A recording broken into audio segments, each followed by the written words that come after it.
start off tonight with the best story of its kind ever told.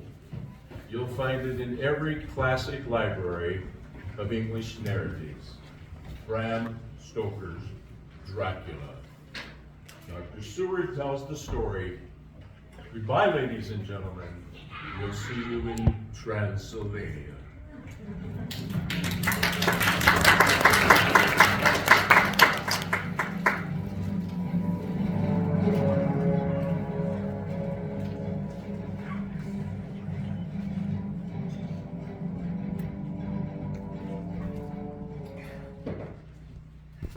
Ladies and gentlemen, my name is Arthur Seward. I am here tonight to bear witness to the truth of certain events that you may find hard to believe, but I need you to believe them. I have here certain documents, telegrams, memoranda, letters in various hands. All needless matters have been eliminated so that the history, though at variance with the possibilities of contemporary belief, may stand as simple fact. I present to you first excerpts from the private journal of Jonathan Harker.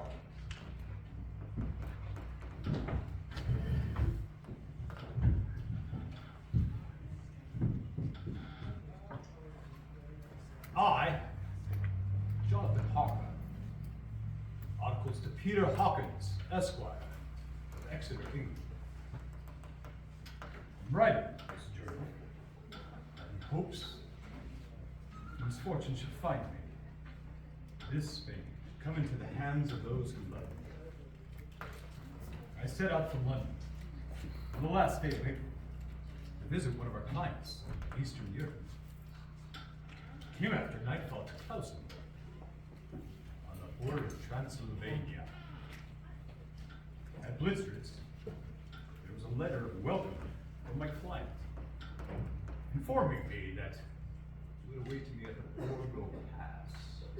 It was signed Dracula.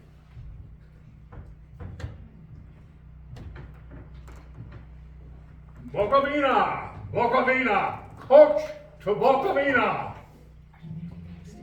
The road was rough, but still we seemed to fly over it. Feverish haste.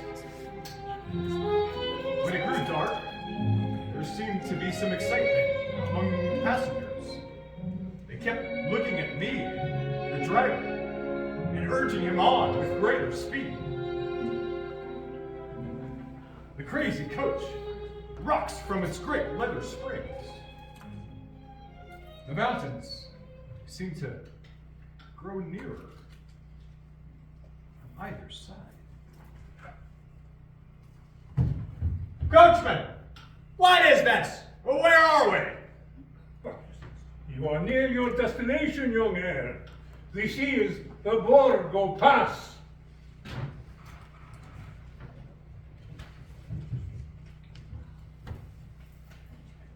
There were black, rolling clouds overhead. And in the air, a heavy, oppressive sense of thunder. Now, we were through the pass. The young heir has not been expected after all.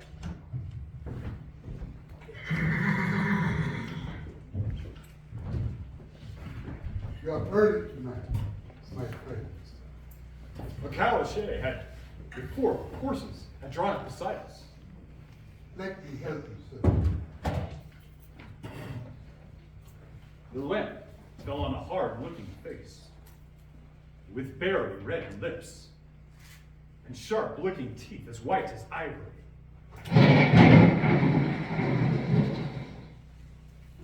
We began to move. I looked back. The coach and its load of passengers had vanished from sight. We swept into the darkness of the pass. I struck a match. It was within a few minutes of midnight. Then, a dog began to howl somewhere far down the road. The wind was rising, whistling and moaning through the rocks. And the branches crashed together as we swept along. It grew colder and colder still, and fine powdery snow began to fall. The baying of the wolves, they sounded nearer, as though they were closing in from all sides. We kept on ascending, always ascending. The howling of the wolves was growing less. Presently it ceased altogether. And just then, the moon broke, and by its light, I could see around us a ring of wolves running alongside the carriage inside us, with shaggy white hair and lolling red tongues, with long, sinewy limbs.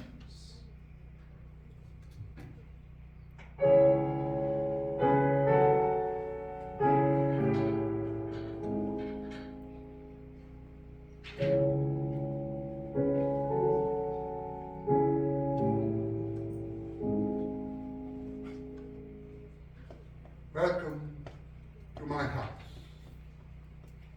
I must have fallen asleep. The carriage had pulled up into the courtyard of a vast ruined castle. Welcome to my house, Jonathan. Come freely of your own will. Go safely. Leave some of the happiness you bring. Count Dracula? I am Dracula.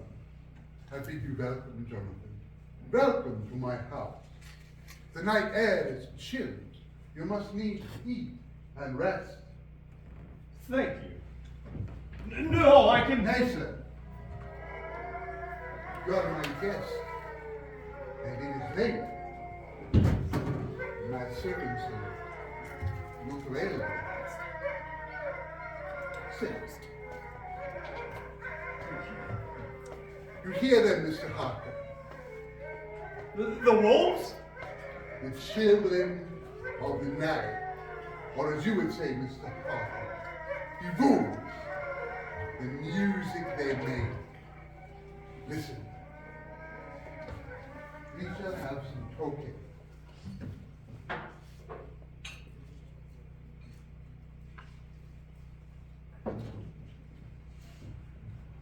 You're not going to have any? I never drink wine. You're welcome to the books in the library.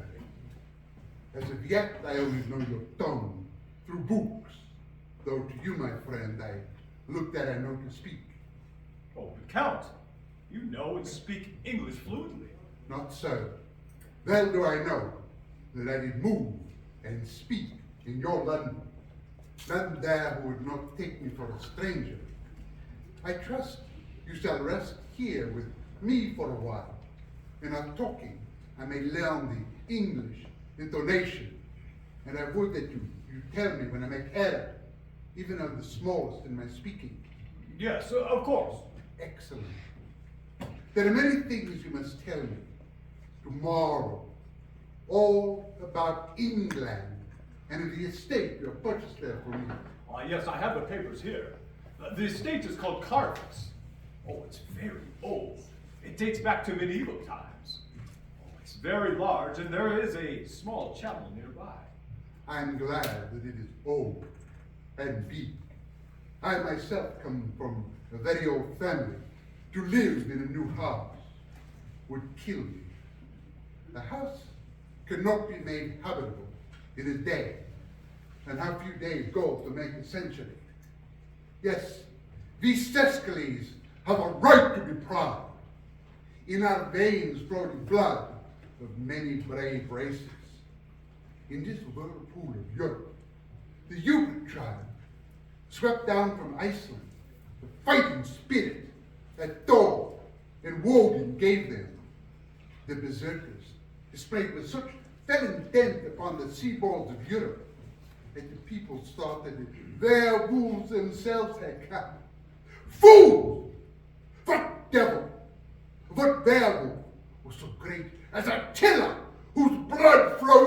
veins.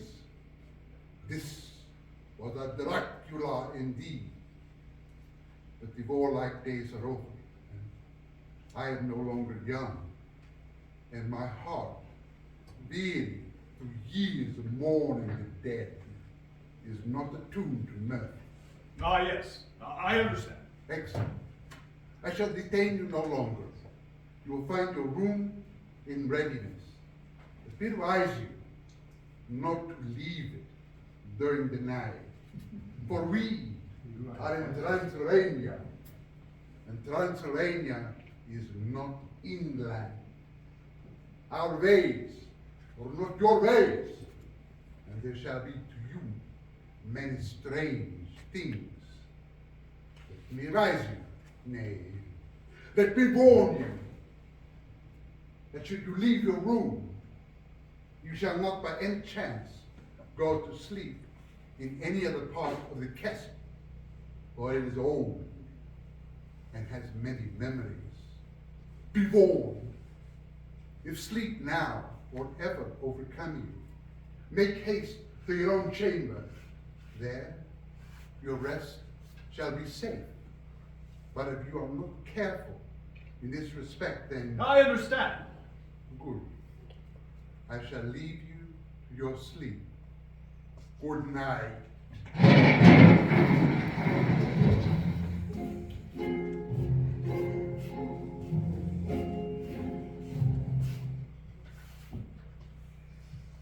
This castle is on the edge of a terrible precipice. A stone falling from the window would fall 1,000 feet before touching anything. I explored. There are doors everywhere, and all of them locked. The door to the courtyard, the door to the great hall, every door in the castle is bolted against me. Castle Dracula is a prison, and I am a prisoner.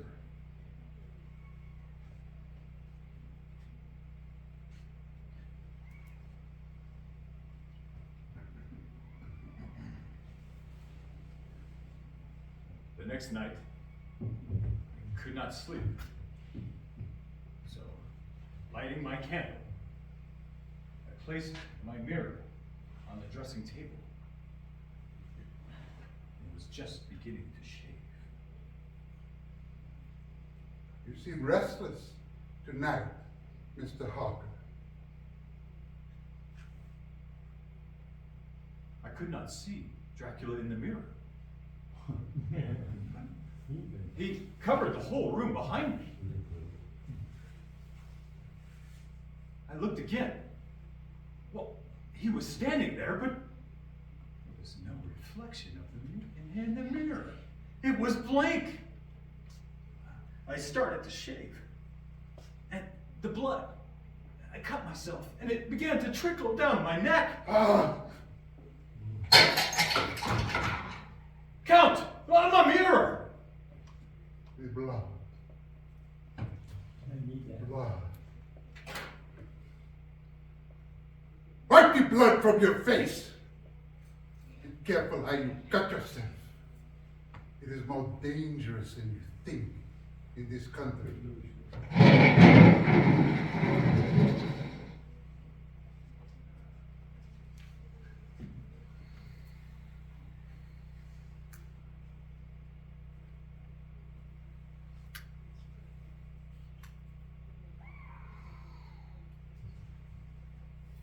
When I awoke, I found that most of my things were gone. There were no traces of them anywhere. I couldn't find them. My notes, my passport, my letter of credit. And the door was locked. From the outside!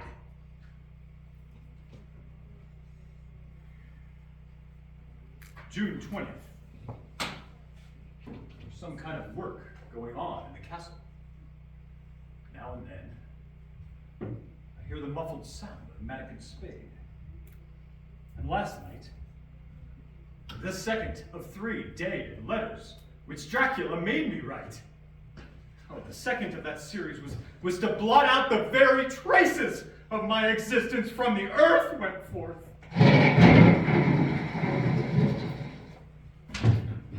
Count Dracula. Yes, my dear young friend. Oh, well, what of me? When am I free? When can I leave this place? Free. You're always free. You want to leave? You want to leave tonight? Yes, in God's name. Mr. Harker, not 1 hour shall you wait in my house against your will. Come, follow me. Your door seems to be bolted. How strange. Your door is locked. Well, in God's name, open it. As you will, Mr. Harker. You English have a proverb very dear to my heart. Welcome the coming, speed the budding guest. Good night, Mr. Harker. Shut the door, I tell you, shut the door, shut the The door! door is shut, Mr. Harker. I take it, you will remain.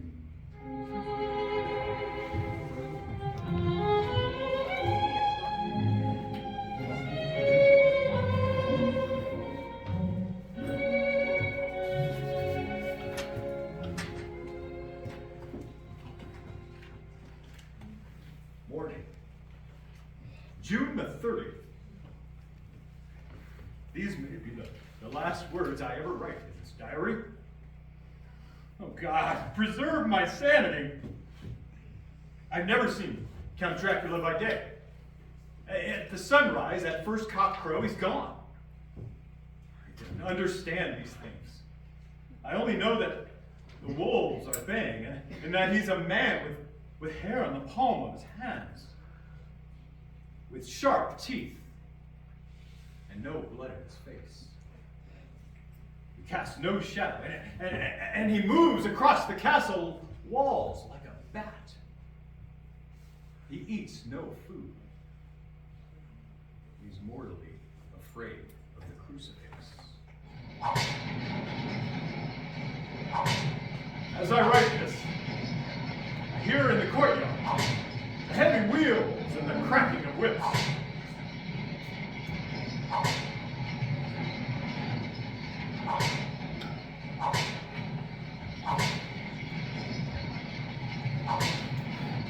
And there, in the passageway, the low pound of heavy boxes. Boxes shaped like coffins. And I know what they hold. They hold the holy earth from the chapel beneath the castle. It is the last box being nailed down. And now I hear the heavy feet tramping again. The door is shut and the chains rattle.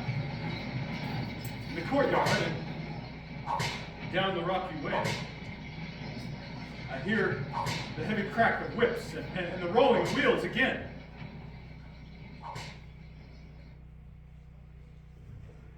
The wagons are gone.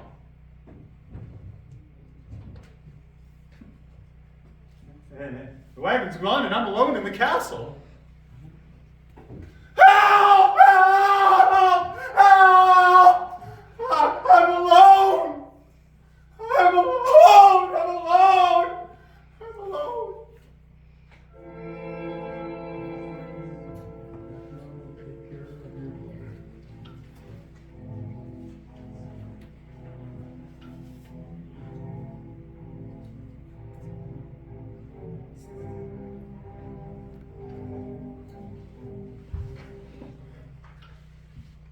Ladies and gentlemen, Mr. Harker's journal terminates at this point, and I'd like to present into evidence next a press clipping from August of the same year, Yorkshire Telegraph, and our correspondent in Whitby. One of the greatest and most sudden storms occurred on this day. The weather had been somewhat sultry, but Saturday was fine. Bands were playing, the piers were crowded with holidaymakers. The wind fell away entirely during the evening, and there was a dead calm. There were few lights at sea and only one sail visible, that of a foreign schooner under full canvas that seemed to be traveling westward. Shortly after midnight came a strange, faint sound from over the sea, and high overhead, the air began to carry a faint, hollow booming. Then without warning, the tempest broke, and there, with all sails set, was a foreign schooner rushing with terrific speed towards the shore. A light was turned on her, and there, tied to the helm, was a corpse, with drooping head that rolled horribly to and fro with every motion of the ship. Moments later, she crashed, and then the strangest thing was seen. The moment she touched, a huge dog leapt up on deck, ran to the front of the boat, jumped from the bow to the sand, made its way up the east cliff towards the graveyard, vanished into the night. The Coast Guard, going aboard at dawn, found the dead man tied to a spoke of the wheel. Tightly clutched in one hand was a crucifix. He'd been dead for quite 2 days. In the dead man's coat was a bottle, carefully corked, containing a roll of paper. This proved to be an addendum to the ship's log. There was little cargo found on board, and that of a most unusual nature. Apparently the ship carried nothing but earth, common earth, packed away in wooden boxes, shaped much like coffin.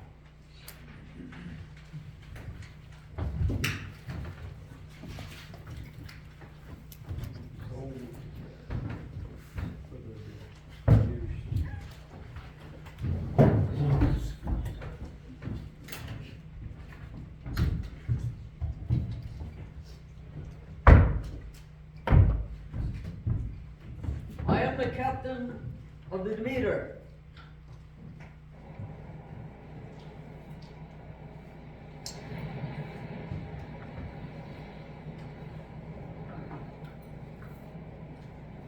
This is the log of the Demeter, an addendum.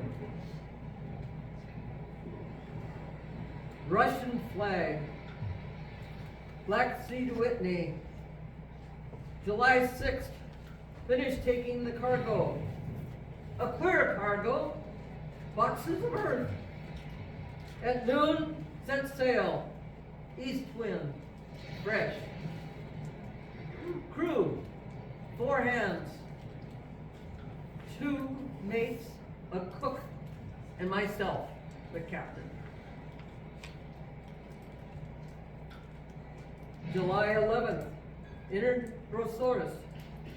At dark, passed the Dardanelles and made report in the morning that one of the crew is missing. Biodin.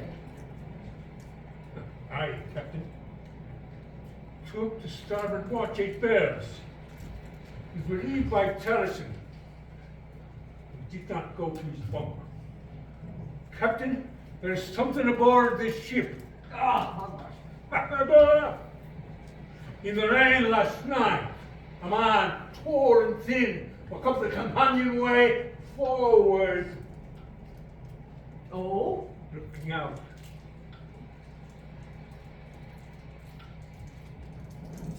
Yes. Forward.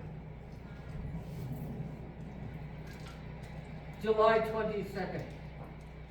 Rough weather, last 3 days. All hands busy with the sails. No time to be frightened. Past Gibraltar and out through the straits, all is well. July 24th. Last night another hand was lost. Disappeared. Like Terrison came off midnight watch, we not see him again. We want double watch. The men will not watch alone. No more, nor will I, no more.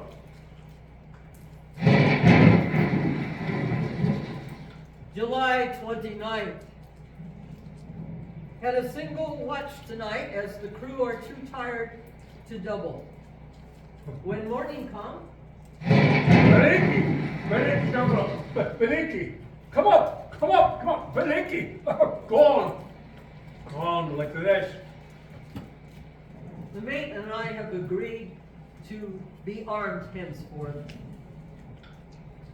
Last night, we are nearing England. Weather is fine. All sails set. Captain, the men in watch are missing again, more missing. Now, only self, mate, and one hand are left to work the ship. August 3rd, 2 days of fog, and not a sail sighted. At midnight, I went to relieve the man at the wheel, and there was no one there. No one there. And he's here. I saw a man, tall, thin, and forward deck, looking out. I give it the knife. He passed clean through, clean as the air. What? What is this? I know it. It's here. It's in the hold. I'll find it. It's in those boxes. I'll unscrew them one at a time to see. He is mad, stark, raving mad. It is only, he can't hurt the boxes. They're invoiced as common earth. He's here. He's down in the hole. I know the secret now. The sea will save me from the him. That's all that's left. That's all that's left.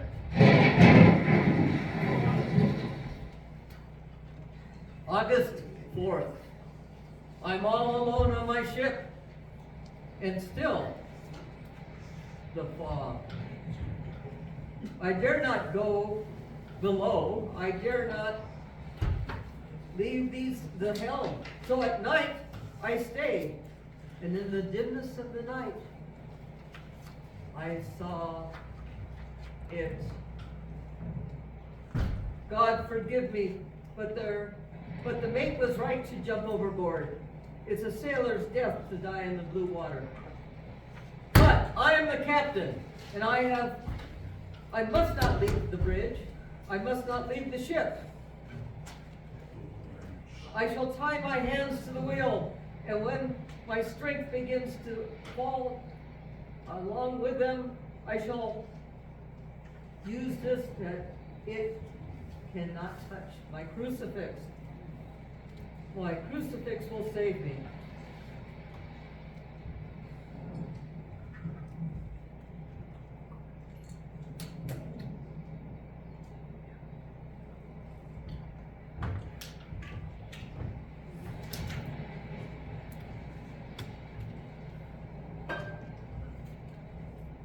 God and Virgin Mary, please save this old, poor soul who's trying hard to do his job. Come. Here.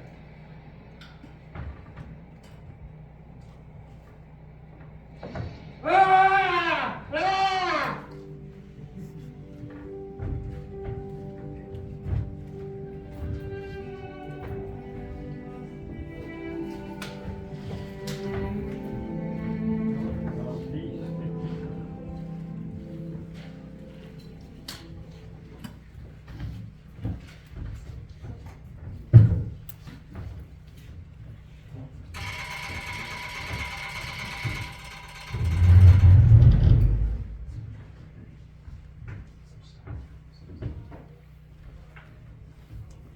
Telegram, Seward.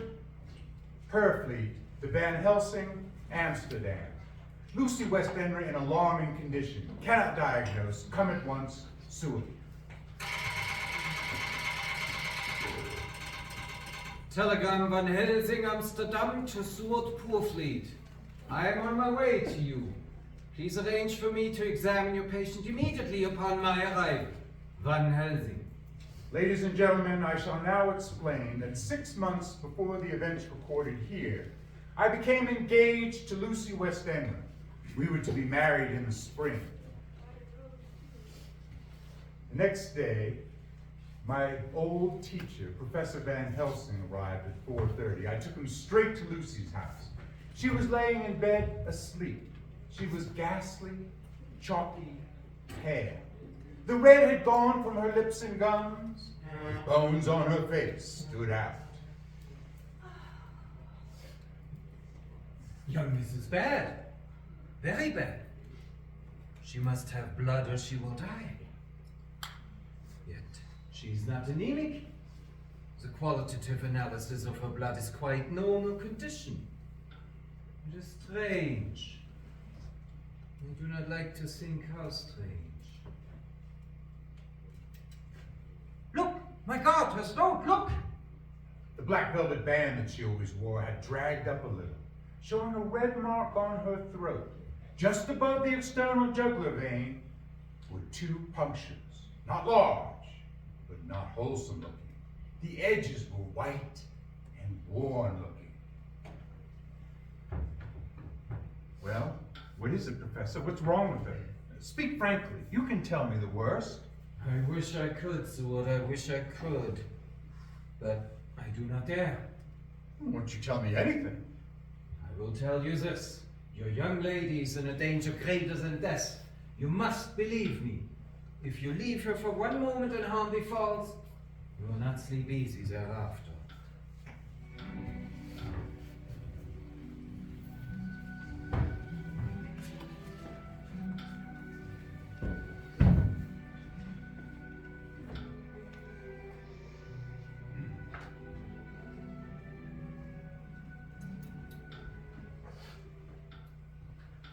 September 8th, I sat all night by Lucy's bed. Arthur, I'm afraid. Oh, my dear, I'm here. Nothing can happen. And I promise, the first sign of a bad dream or anything, I'll wake you at once. You will. Will you really? Then I'll sleep.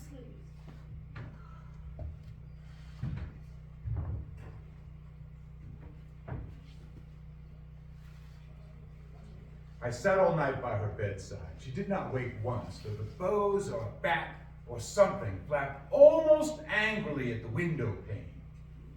September 11th, still quoting from my private journal. It's at this time that I received a message from Purfleet. It read, 10:20 p.m., St. John's Hospital. Serious complications, case 891. Your immediate presence in London, imperative. I had no choice. Sometime later, a letter was found amongst Lucy Westender's belongings. I write this and leave it to be seen so that no one may get in trouble through me. I went to bed as usual, taking care that the window was closed as Dr. Van Helsing had directed. About 2 in the morning, I woke. I went to the door and I called out, "Arthur, Arthur." There was no answer. Something's broken the window.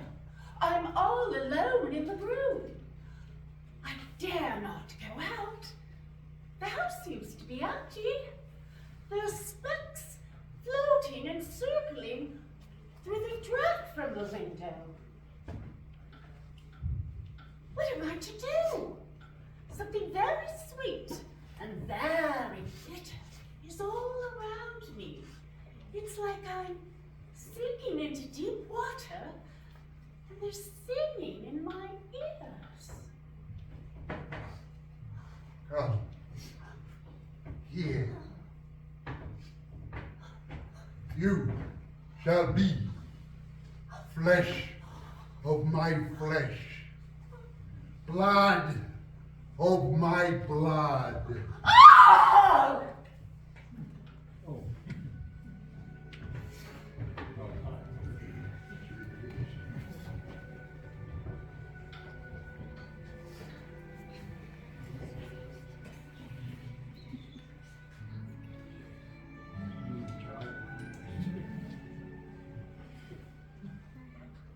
September 12th, late. Only resolution and habit can allow me to make an entry tonight.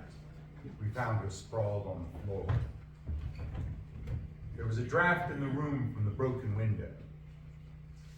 Her throat was bare, showing the two wounds looking horribly white and mangled. We are too late, my friend.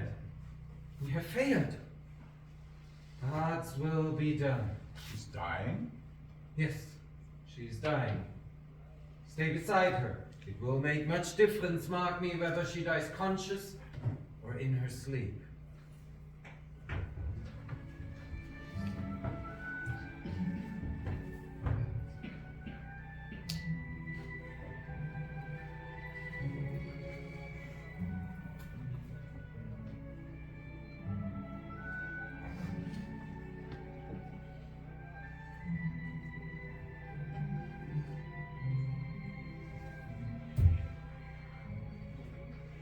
It was late in the afternoon before she opened her eyes. Arthur, my love, you come. I took her hand and knelt beside her. Her breath came and went like that of a tired, peaceful child. Then, the light from the setting sun fell upon her face, and a strange change came over her.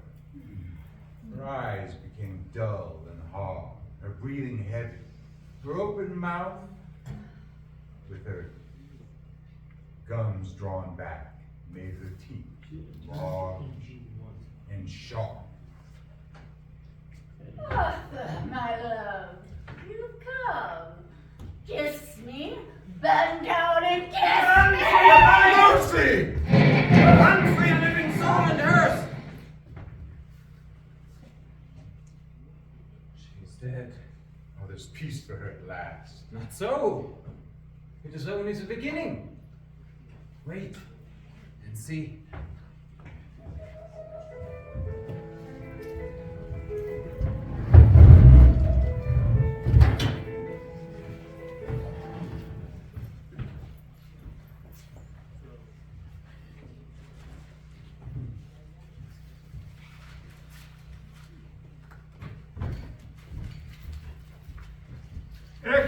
Extra, read all about it. Hampstead Horror, read all about it. Westminster Gazette, September 25th. A Hampstead mystery, the Kensington Horror. The stabbing woman and woman in black are vividly recalled to mind by a series of events that have taken place recently in the neighborhood of Hampstead. Several cases have occurred of young children straying from home or failing to return from playing in the heath.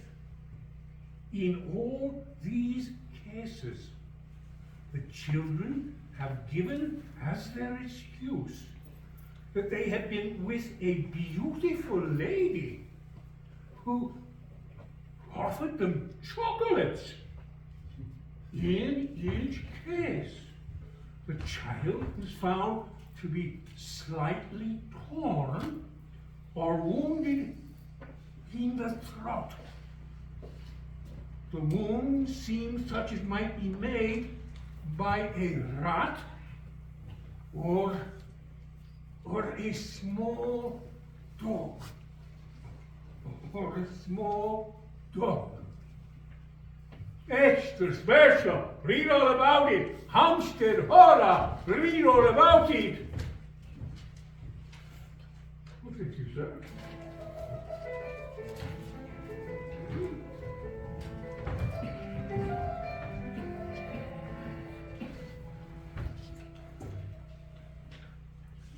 The Hampstead Horror. Another child injured by the beautiful lady. We have just received intelligence that another child missed last night was only discovered late in the morning. It has the same tiny wound in the throat. Well, Seward, what do you think of that? You mean to tell me, my friend, you still have no suspicion as to what poor Lucy died of? Nervous prostration followed by a great loss or waste of blood. And how was the blood lost or wasted? You are a clever man, my friend, and a good doctor, but you do not believe that there are things that you cannot understand. You're wrong, Seward. Are you aware of all the mysteries of life and death? Can you tell me why in the pampas there are bats that come at night and open the veins of cattle and horses and suck dry those veins? How on some islands of the western seas there are bats that hang on trees all day, and then when the sailors sleep on deck because it is hot, sweep down on them, and then in the morning are found dead men, as white as Miss Lucy was. I understand none of those things.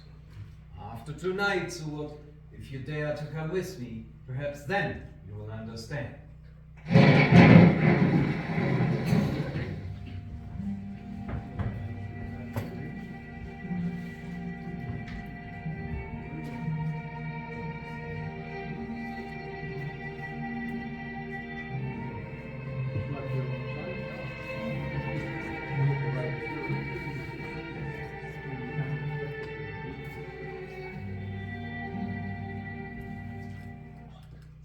September 29th, before dawn. Now that it is done, I would sooner die 1,000 deaths than do again what we did this night. We will spend the night, you and I, here in this churchyard where Miss Lucy is buried. We enter the tomb. And then? We open the coffin. You shall yet be Take convinced. care, Van Helsing. Miss Lucy is dead, is it not so? Then there can be no harm to her. But if she's not dead,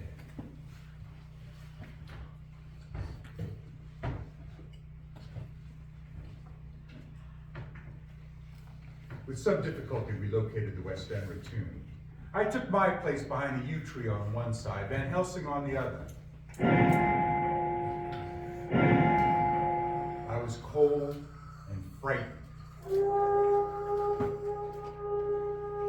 Suddenly I saw something between two yew trees, a dim white figure carrying something at its breast.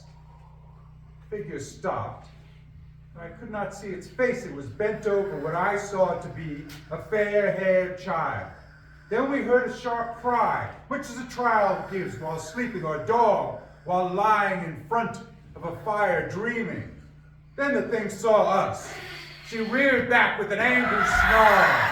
Her lovely blood-stained mouth opened to a square. If ever a face meant death, I saw it at that moment. Then the thing vanished in the direction of the tomb.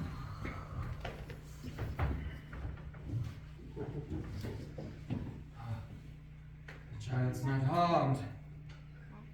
We leave him in a safe place where the police find him. There's more to do. Come.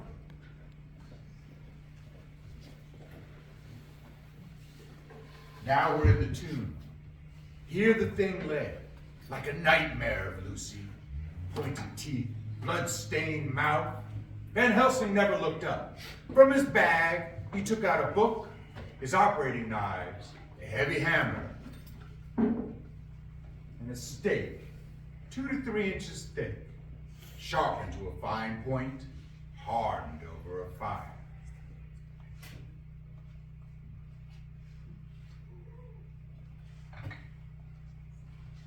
Seward, the life of this unhappy woman has just begun. Then she becomes what you call undead. There comes with the change the curse of immortality. She cannot die, but must go on, age after age, adding new victims.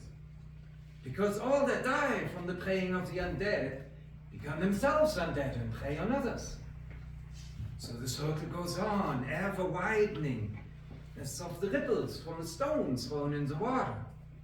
But if if this lady, this undead, be made to rest as true dead, then the soul of the poor woman who we love should again be free. What am I to do? Take the stake in your left hand and the hammer in your right. Place the point over the heart. Then, when I begin the prayer for the dead, in God's name strike. Are you ready? Yes. Now. Domini, Deus et Trieste, vide de vivi, quum amus just ex voluntate Patri.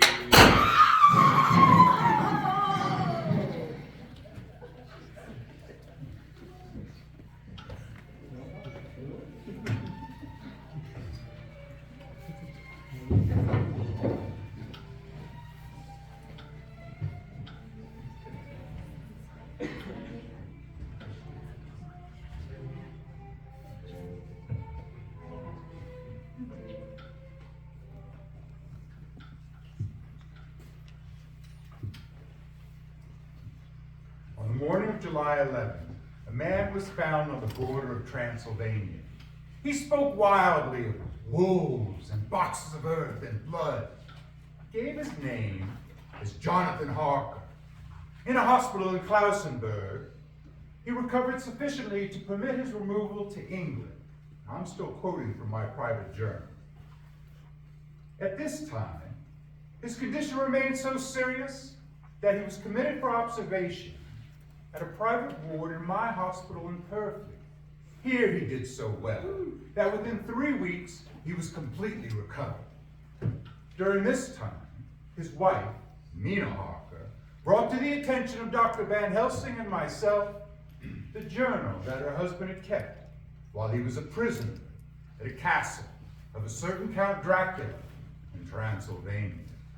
A record of a meeting that took place in my study was transcribed by Mina Harker.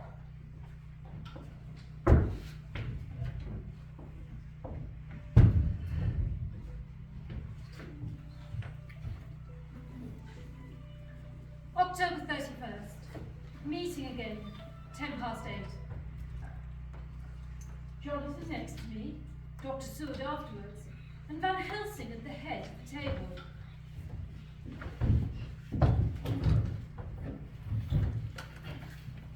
My friends, there are such things as vampires. Had I known it first, but now I know, and so precious a life would have been spared for the many of us who love her. The vampire which is amongst us is himself so strong that he can direct all the elements, the storm, the fog, the thunder, and he can command all the meaner things, the moth and bat, the owl, the fox and the wolf.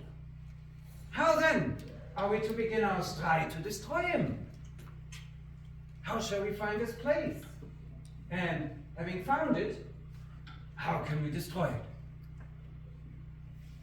My friends, it is a terrible task that we undertake. To fail here is not mere life or death. If we fail, we become as him, foul things of the night, as him. What do you say? I speak for myself. Come near. I'm with you. Professor laid a small golden crucifix on the table. We took hands, and our solemn pact was made. My friends, we too are not without strength. The vampire flourishes on the blood of the living. Without this, he cannot live. He throws no shadow. He makes no reflection in a mirror. He can transform himself to a wolf, to a bat. He can come on moonlight rays as elemental dust. He can see in the dark. He can do all these things, yet he is not free. His power ceases at the coming of the day. And then, until night, he must remain in the shape in which he finds himself. And, except in this coffin home in those earth boxes, he cannot rest. When we can confine him in his coffin, then, my friends, if we obey what we know, we will destroy him! Suddenly, something slapped against the window. Did you hit it? I don't know. We looked out of the window. Against the black sky, we could see nothing.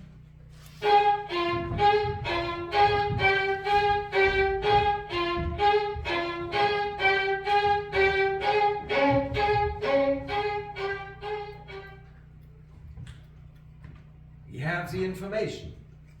From the Count's castle in Transylvania to Whitby came 50 boxes of earth. All of these, to our certain knowledge, were delivered at Carfax. Recently, 12 of the boxes have been removed. First step, ascertain whether all the rest remain in the deserted house next door, or whether any more have been removed. We must break each of these boxes and sterilize the earth with holy water, so he can no longer seek safety in it. And we must hurry! The events of the next few days are described in Jonathan Harper's journal. October 2nd, 5 a.m. Just returned from an empty house. Left Mia at home. Well, we've done our work at Carfax. The place was filthy, air stagnant and foul, and alive with rats. We counted the boxes. Only 38 of them. And over each one, the professor went through his same mysterious work. It was dawn when we got back. We found Lena asleep.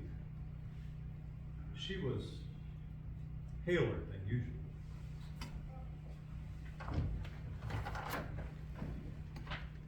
October 2nd. After the others left, I fell asleep. I remember being woken up by the sudden barking of dogs, and then it was silent. I looked out of the window, and I could see a thin streak of white mist creeping across the grass and along the wall of the house. It dawned on me that the air in the room was heavy and dank and cold. The gaslight seemed to come to me like a tiny red spark in the fog. I could see through my eyelids. Then, as I looked, the gaslight seemed to divide and shine on me like two red eyes in the fog. Come. Here.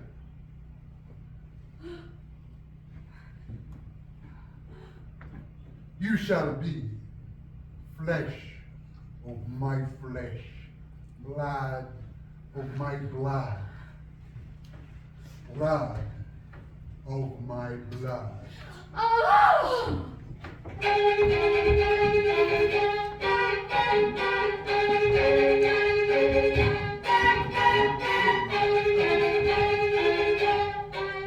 Alive or otherwise. October 2nd, 8 p.m. We are on the track. 12 boxes were delivered to a house at 337 Piccadilly. My dear friends, until the sun sets tonight, Dracula must retain whatever form he now has. We have this day to hunt out all his lairs and sterilize them. Then he will have no place he can move and hide. But we only have until sunset. The house in Piccadilly was empty, like the one in Purfleet. There was a sickening smell in the air. On the table we found a clothes brush, a comb, and a basin. The latter filled with dirty water, reddened as if with blood. The boxes are back here! 8, 9, 10, 11! Only 11? Well, the 12th must be here somewhere. Gentlemen, it is after 6, the sun is setting. He will return at any moment. Open the boxes. Quiet! Listen. Here it is. It is he. Window!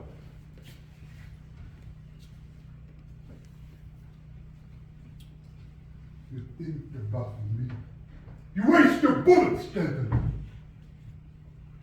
You, with your pale faces in a row, like sheep in a butcher's. You think you have left me without a place to rest, but I have more.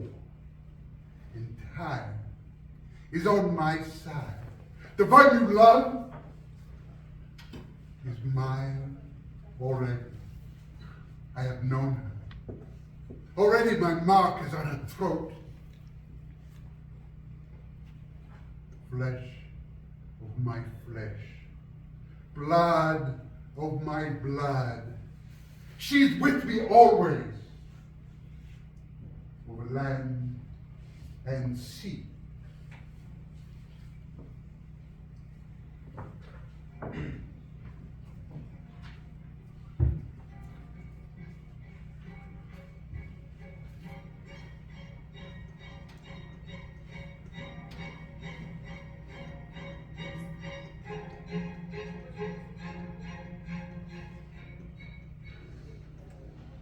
October 4th, morning. Another meeting at Purfleet. We must find that last remaining box, gentlemen. We must find it. As long as that earth exists pure, as long as there's one place of refuge for Dracula, there is no safety and no peace for any soul in England. And for the undead, no peace as long as he lives. Blood of my blood. Blood of my blood. Mina. How did you know that? Quiet, quiet. With me. With me always. Over land and sea. Mina, darling, how did you know that Dracula said those? I don't know. The words just came to me. Strange. I mean, there are times when sometimes I feel like I'm with him. Sunset? Yes, at sunset, and again at sunrise. Dr. Van Helsing, if I could, if at those times you could... You have the courage? The courage? The courage for what? Dr. Van Helsing will question me. I will question her, yes, in a state of hypnosis.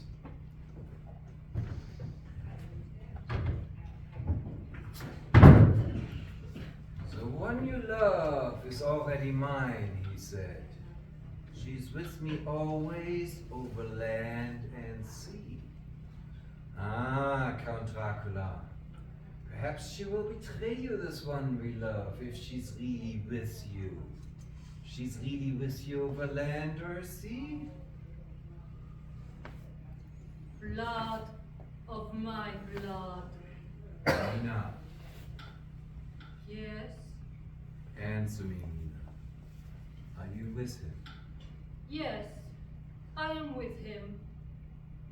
Where are you? I do not know.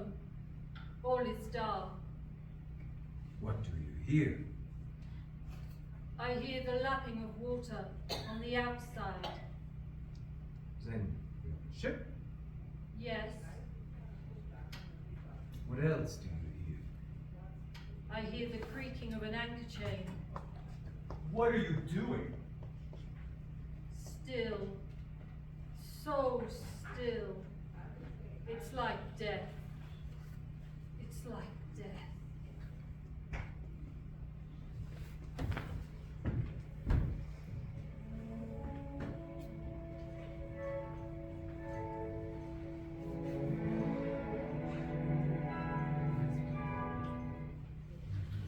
Here's a report from Matson Peabody Shipbrokers. According to Lloyd's, the only sailing ship that left for the Black Sea yesterday was Zarina Katrina, bound for Varna. Somehow, before she sailed, a man came alongside, all in black, driving a car with a great box in it. This he lifted down single-handed and put below deck. No one can remember seeing him again as a fog rolled up over Doolittle Dock until sailing time. The rest of London Harbor remained completely clear. Our plans are made. The average sailing time from London to the Black Sea is 3 weeks. We can travel over land to the same place in 3 days. We shall be there waiting for him when he arrives. October 15th, arrived in Varna. Mina seems stronger. Every day before sunrise and just before sunset, she speaks to Van Helsing in a trance. Mina, answer me, Mina. Yes, What can you see? I see nothing. All is dark. What can you hear? I hear the waves lapping against the ship. The water is rushing past. The wind is high. I can feel it and hear it in the shrouds, and the bow throws back the foam. So the Tsarina Katrina is still at sea, bound for Varna, but the Count can't cross running water, so he cannot escape without being observed. What do you hear, Mina? Lapping waves, rushing water, darkness, darkness and wind. A whole week of waiting. Daily telegrams from Lloyd's. Not yet reported. Not yet reported. Not yet reported. Not yet reported. Rushing water, creaking mast, darkness, darkness and wind. October 24th, telegram. Lloyd's London to Harker. Tsarina Katrina reported this morning from Dardanelles. Lloyd's London to Harker. October 28th. Tsarina Katrina in heavy fog reported entering Galatz Harbor at 1 o'clock today. Galatz! Galatz is 38 hours from here. And the next train for Galatz leaves at 6:30 tomorrow morning. My friends, we have lost.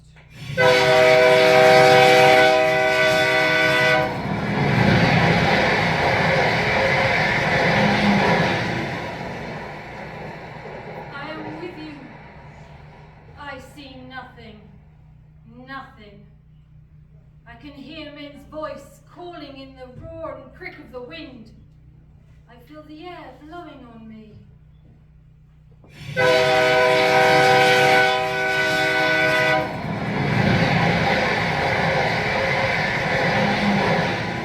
October 29th evening. We are due between 2 and 3 in the morning, but already in Bucharest, we're 3 hours late.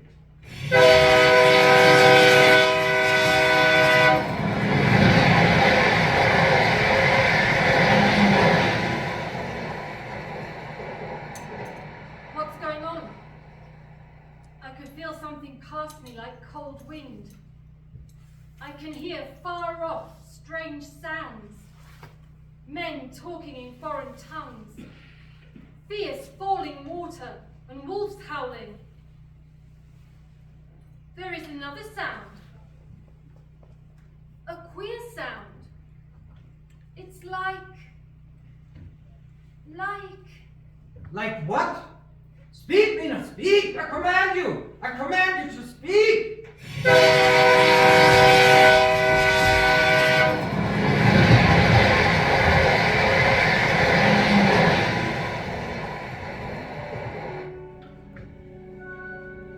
Arrived in Galatz, saw the captain of the Tsarina Katrina.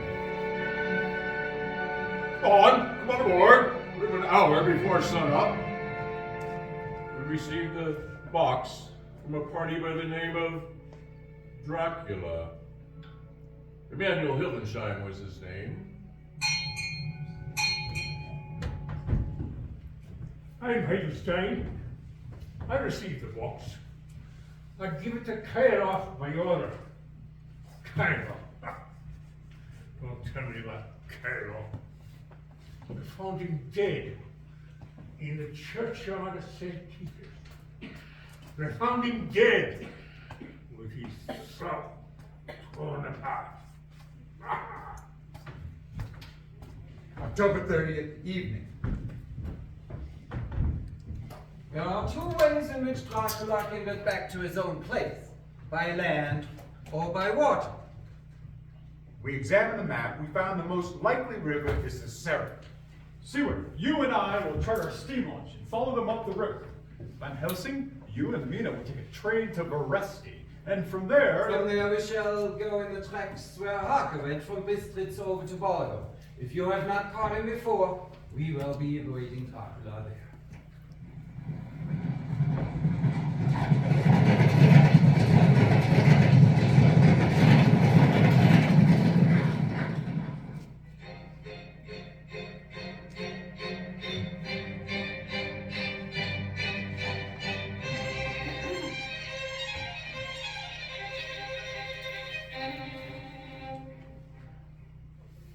October 31st. We arrive at Varese at noon. Van Helsing and I brought the carriages there. We start in an hour. Our enemy is still on the river. October 31st. We can earn good speed up the river at night. The banks are wide apart. There's plenty of water. November 1st, no news all day. Then we hear that a great boat went up before us, traveling at more than usual speed. November 4th. Driving all day. The country gets wilder and wilder as we go. By morning, we should reach the Borgo Pass. November the 4th, evening. We have left the launch. We've got our horses and we follow the track along the river. And we are armed. Look, quick, there they go westward. Through the dawn, we could see the Slovaks some miles before us, dashing along the river with their wagon. On it is the great box.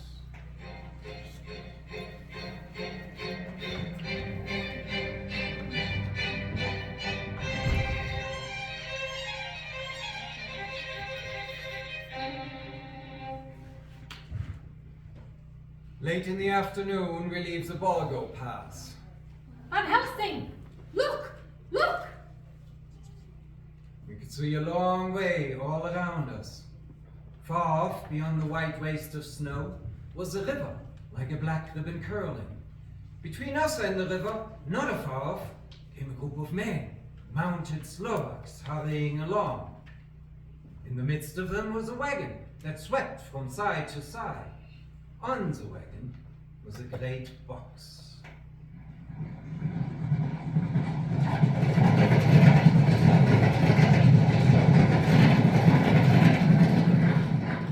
We could see two horses following fast, coming up from the south, Seward and Harker. The Slovaks, with a heavy wagon, are losing their ground. Now the miles are not, the horses are more than a mile behind. Now the Slovaks are quite close to us. We can see the great box swaying bravely. Now they're almost upon us. Now has happened a strange thing. The wagon smashed into a great rock buried beneath the snow, lost its front wheels, and turned over on its side, jammed against the stone. The horses tore loose from their traces and bolted, and the Slovaks scattered and vanished after them. Then, silence. Silence like comes after ringing a bell.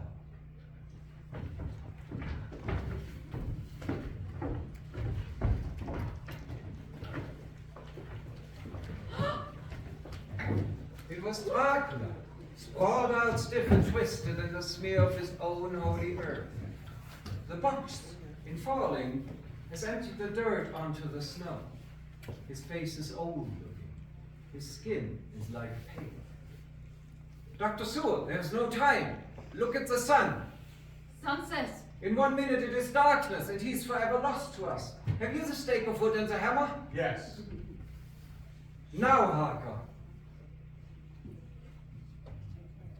Seward, kneel down and pray for us. Harker, the stake of wood over his heart. Be not afraid, Harker. Do not look into his eyes. The hammer. Now, Harker, strike! Strike! Flesh, flesh of my flesh, guilt of my guilt, death of my death, speak and be made manifest in the instant of your master's pedal, elements of darkness, rain, even wind, mist and mold and tempest. Strike! The others couldn't hear him, but I could. He seemed to be speaking from behind his eyes. Claw, wing, to scale, tissue of flesh, death of my death, dead and undead. The hand of the living is over your master. This instant is no longer than the space between two heartbeats, but the night is not here, and I'm lonely. Come to your master, my children, claw, wing, true, scale, tissue of flesh. Strike, Harker, strike! There is one very dear to me who has not answered my love. Mina, there is less than a minute between me and the night. You must speak for me. You must speak with my heart. Give it to me! Jonathan, give me the stick of wood and the hammer! I shall never forget that look on Mina's face. That angry scar on her throat standing out. Her eyes like two living coals in the last red of sunset. She had taken that stake and hammer out of my hands with the strength of an animal. Mina, do you know what you have done to us? Do you know what you have done? You have released him. The evil is free. The sun! As the eyes of Dracula saw the sinking sun, the hate in them turned to triumph. Flesh of my flesh, come to me, my love. Come into the night and the darkness. You have served me well, my love, my bride, my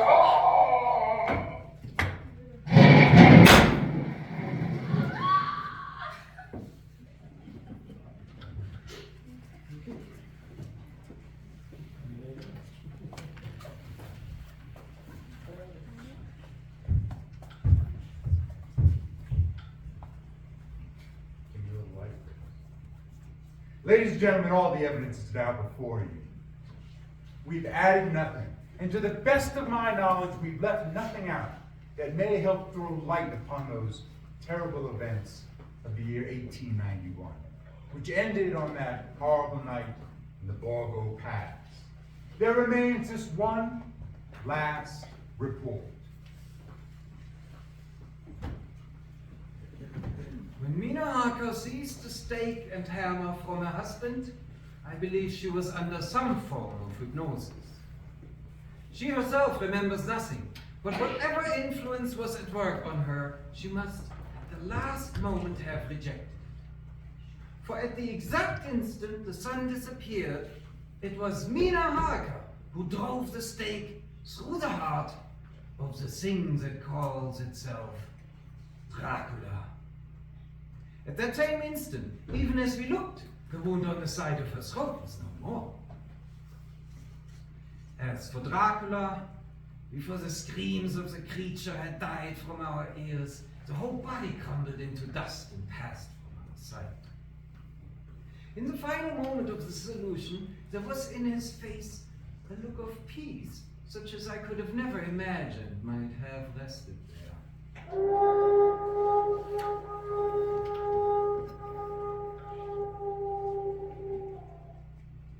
Ladies and gentlemen, there are wolves and there are vampires.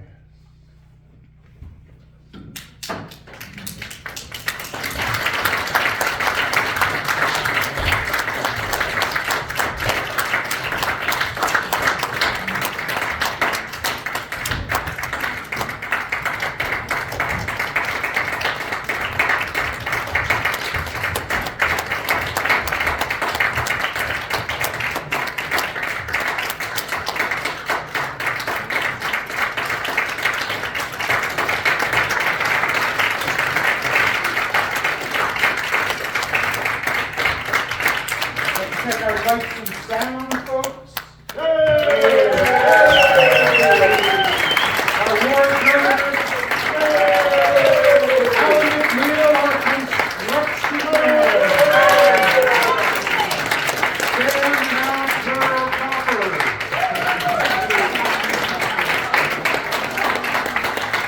Ladies and gentlemen, thank you so much for coming out and seeing our production this evening. It's a wonderful story. We all love it. We hope that you love it too. And come back and see us for Christmas caroling. I feel like we're missing somebody. Ladies and gentlemen,